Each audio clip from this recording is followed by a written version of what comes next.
My name is Richard. No, wait, it was Richard. That was then. Then, I was a loner of a man with an identity problem. But as I said, that was then.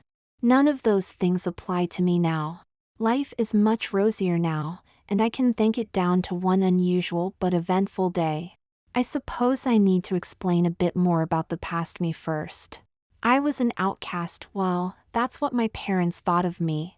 All because I admired my mom and idolized her when I should have chosen my dad as a role model instead.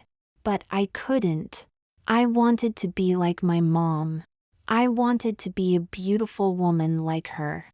But my parents didn't like the idea, they just didn't understand that I felt like a woman inside. When I was old enough, I got myself a job. Not much of one, but it gave me the money I needed to make my own way in life. I rented a house and spent all my time indoors as the woman I felt I should be. Crossdressing was all I could do for now, as my job just didn't pay enough for the sex change I so wanted. So, outside of the house, I was Richard, just a plain young man with dreams. At home I was Rachel, the real me. Buying clothes for Rachel wasn't hard, even though I always went out dressed as my male self. I had found a few stores that I could depend upon for service without question. One was a department store with a women's department to die for. I frequented this store more than any other, and I'd made friends with some of the assistants. They knew I was a crossdresser and often helped me choose my clothes. Some even visited me occasionally to see me dressed and had even given me tips on makeup. Well, this unusual day began with a visit to this store. I went to the women's department as usual and went to look at the skirts. I noticed one of the assistants that I knew. She was dealing with another customer at the time, but smiled when she noticed me. I just continued looking. It was then that an assistant came up to me and asked me if I needed any help. I had never seen her before, but even so, she seemed keen to help me, even though I was a man looking at women's clothes. "Can I help you, sir?" she asked me. "Just looking," I said. "Well, if you wish to try anything on, I know just the place where you can," she added. "I know where the changing rooms are, thanks," I replied. "Well, this one is a little more private," she replied. "And I imagine you prefer privacy?" She seemed insistent, so I took her advice. I had found a couple of skirts that I liked and took them with me. "My name's Yvonne, by the way," she said. "My name is Richard. You're new here?" I replied. I couldn't help but feel attracted to her, for she was very good-looking with long honey blonde hair. "Yes. Just been moved from the 3rd floor," she added. She led me to the corridor where the customer toilets were. Beyond them were rooms that I knew were staff only. I had seen the signs when making my way to the gents' toilet. But the door she took me to was plain, with no signs at all. Inside the room, well, it took my breath away. Entering the room was like entering another shop. There were racks and shelves, full of clothes, shoes, bags, and accessories. It was a woman shopper's paradise. "I never knew such a place existed," I exclaimed. "But I thought you were taking me to a changing room?" It was then that I noticed that Yvonne was just as taken aback by the room as I was. But her apparent surprise soon passed and she was leading me to the part of the room where the lingerie was. "Wasn't I supposed to be trying on these?" I asked her, referring to the skirts I was still holding. "You can try them on later," she said. "But surely you want to try on some underwear first? Let me guess, you want me to go totally femme, in front of you?" I asked her. "In this room, you can," she said. "There is just you and me, no one else. And it doesn't bother me in the slightest." I was puzzled by her. There was something just not right about her. "I think a nice 34C bra will suit you, with matching panties," she said. She picked up the set and handed them to me. I looked at them and had to admit that they were very nice. I would probably have chosen them myself. "Well, are you going to try them on?" she asked with a smile. "Yes," I stammered. "What about the other clothes?" Later, she smiled. Here's the fitting room. The room was spacious with a large full mirror on the one side as expected.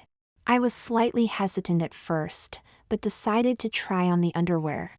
The bra did look very stylish after all. I stripped off and put my male clothes to one side. I looked at my naked body, devoid of hair though shaving and waxing. My member was starting to wake up just by the thought of going en femme again. Thanks to loads of practice, I put on the bra easily, followed by the panties. You wearing them yet? She called from outside. Yes, I've got them on, I replied. I had worn the garments for barely a few seconds when I felt odd. A strange sensation flowed through me. My insides were stirring, as if they were being rearranged. But that was nothing compared to what followed. I felt a sensation in my groin that caused me to reach down. What I felt was unbelievable, but when it dawned on me what was happening, my heart soared. My penis was shrinking and being sucked inwards. My testes were also retreating inside, but as they did, I felt an opening emerge in the space between where they used to be. My heart raced as the genitalia I had only dreamed about became a reality. I was now aware of what was to follow, and I was now focused on watching myself in the mirror. My hips and butt were next, filling out. The panties that I was wearing were just the right size, and I admired at how feminine my hips had become. The thighs widened at the top, to go with my new hips, getting slimmer towards my knees. My lower legs became more shapely and slender, my feet noticeably smaller. Then the changes to my upper body began. My waist started to get narrower, as my hourglass began to take shape.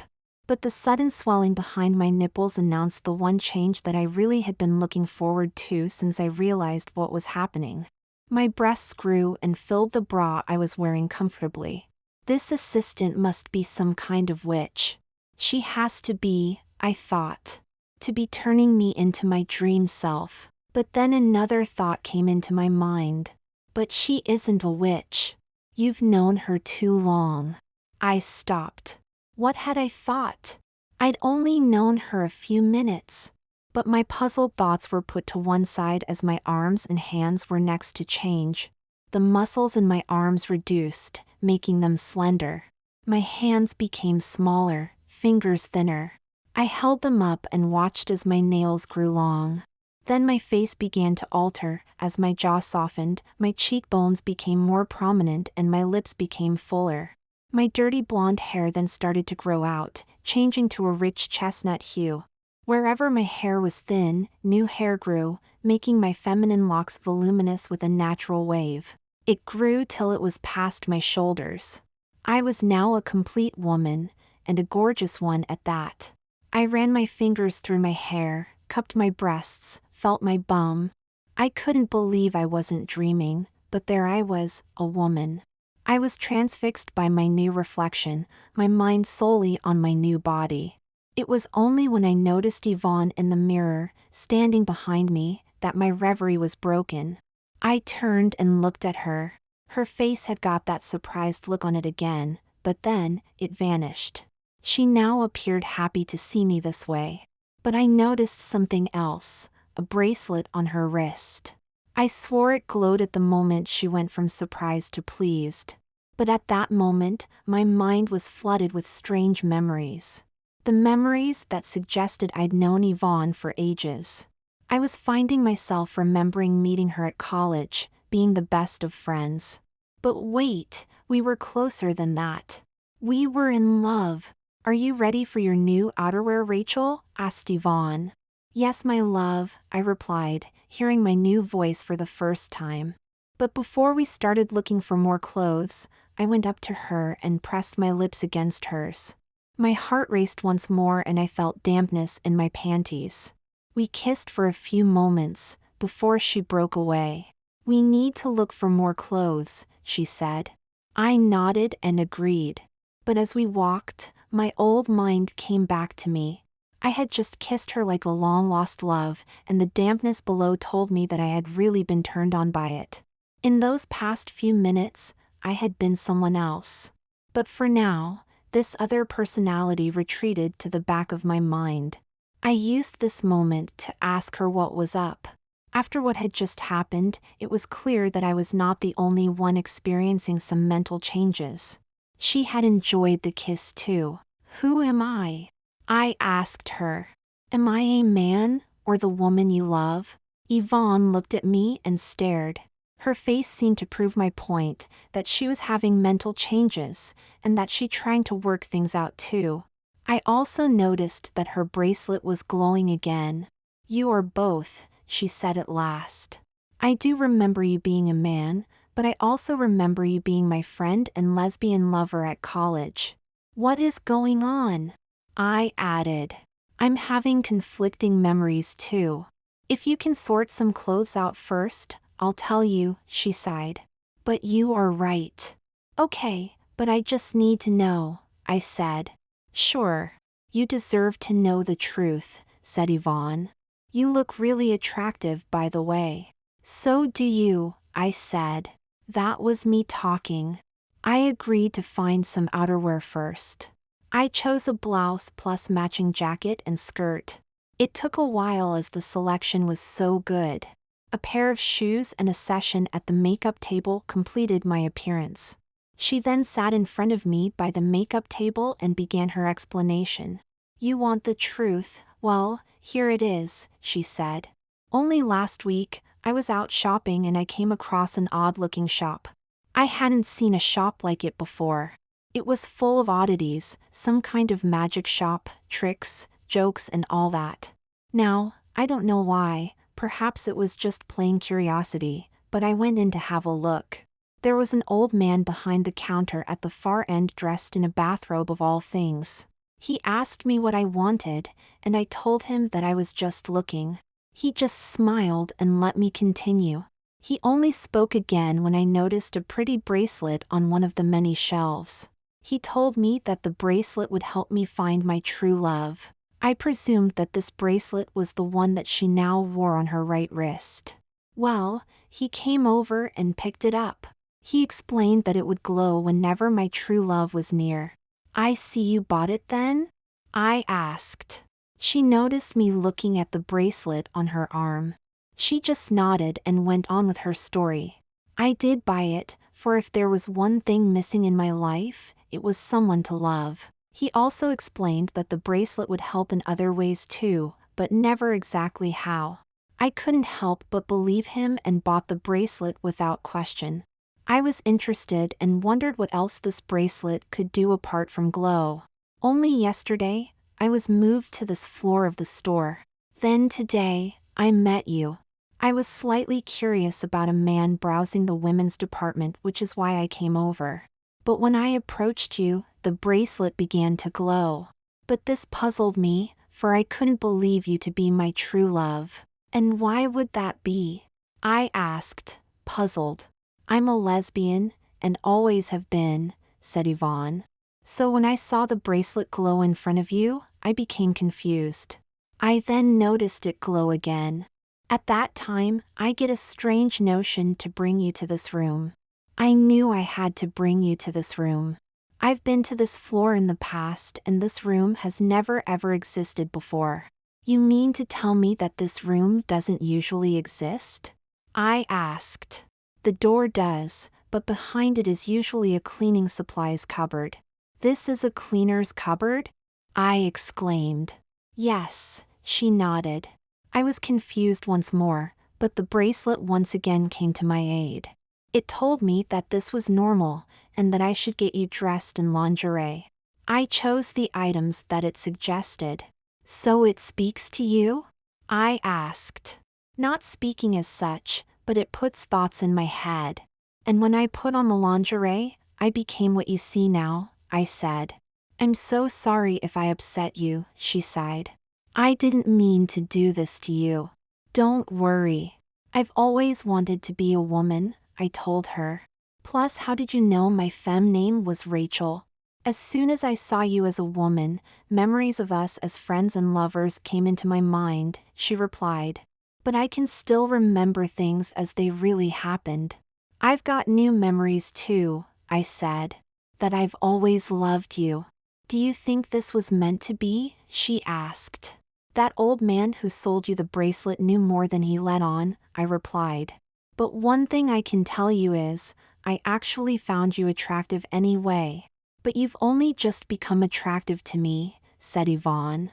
That old man must have known about me too, but how? I said.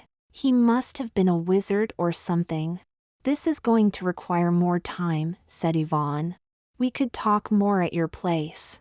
You don't know where my place is, though? I asked.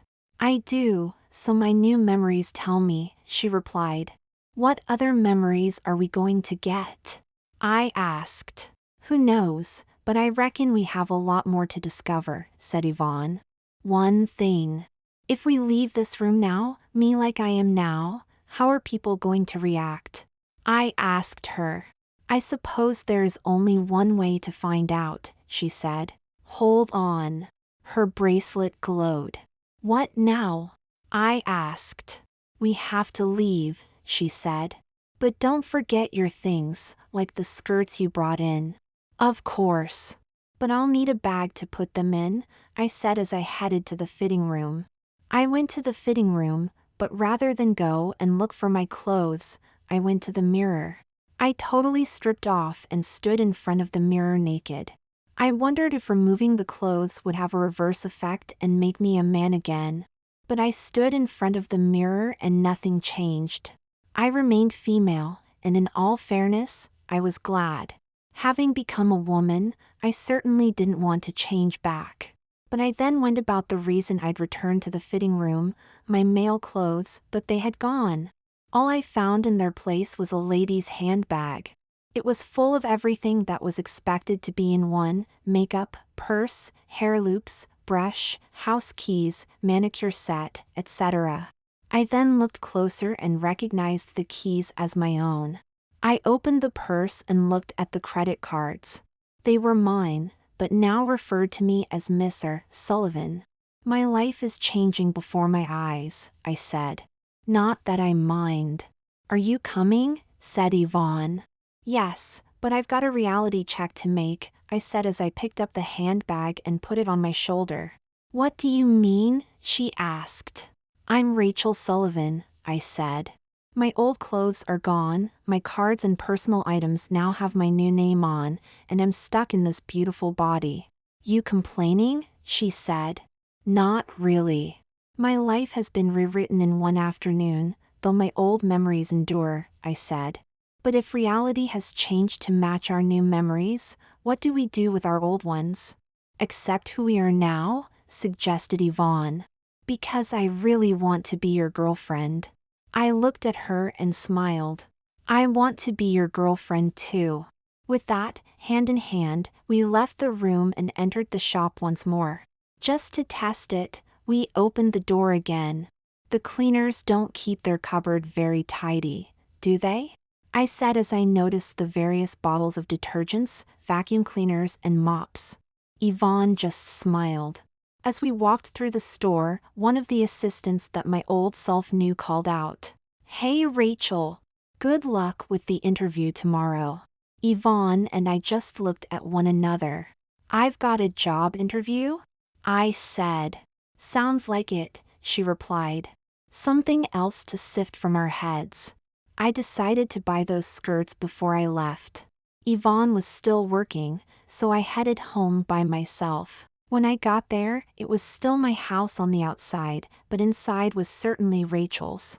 As I looked around the now feminine house, my mind filled with memories to tell me everything I needed to know. On the coffee table lay a letter. It was for an interview for a job at the department store where my life had just changed. I looked around the room and noticed photos that I'd never seen before. Showing me, I mean Rachel and Yvonne as teenage girls. I've been presented with a new life, I told myself, and I'd be a fool to reject it. Yvonne did come round later that day and we discussed more about ourselves, both old and new. The next day, I went to the interview and got the job. Only problem was that I got the job that Yvonne used to have. It was the job I had applied for though, so I couldn't complain. I've still got much to learn about the new me. As for my relationship with Yvonne, we have fell in love again. Though our new memories suggest we've been dating for a while, we rediscovered it for ourselves. We're now planning on getting married. So, that's the end of the story. My name is Rachel. I'm a store assistant at a major department store. I have a beautiful girlfriend called Yvonne, and I couldn't be happier. And even though we have retained memories of our original lives, how do you think I'm able to tell this story? We base everything on our new ones, as no one would ever believe the old. As for a bracelet, Yvonne never goes anywhere without it, and it does occasionally glow, though only when she is stuck on a decision. But other than that, it is just a piece of jewelry.